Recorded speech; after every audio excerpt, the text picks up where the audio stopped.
Natin yung pakasil. Itong nakikita ko lang doon sa TikTok.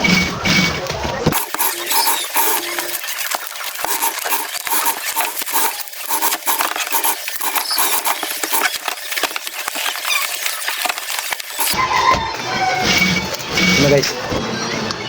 Bauma katol. Magandang katol to guys kasi ito talagang nahihilo ang lamok dito. Namamatay talaga siya. Ito ang gamit namin dati sa Mindoro. Kaya in-order namin, hinanap namin sa TikTok. Ayan. In-order namin.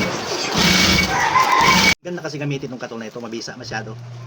Kasi yung lamok talaga nahihilo. Magtaka na lang, bigla siya malaglag. Nakita namin yung lamok, nalaglag na sa sahig. Pag tinamaan siya ng usok, nahihilo. Kaya kakaya pa ito sa mga katol na katulad ng tulad ng lion katol, yung tiger. Kakaya pa ito. Yun kasi hindi naman na naramdaman ng lamok yung ibang katol na nabibili natin sa tindahan. Ito talaga sigurado. 100% talaga ito. I-try nyo guys, subukan nyo. Diyan sa TikTok, hanapin na sa TikTok Bauma katol. Ayan, Bauma. Hanapin na sa TikTok guys. Bali ang laman guys ng isang box. Bali 10 kasi ang isang piraso nito bali 2 pares na. Bali ang laman nito isang box 10 na.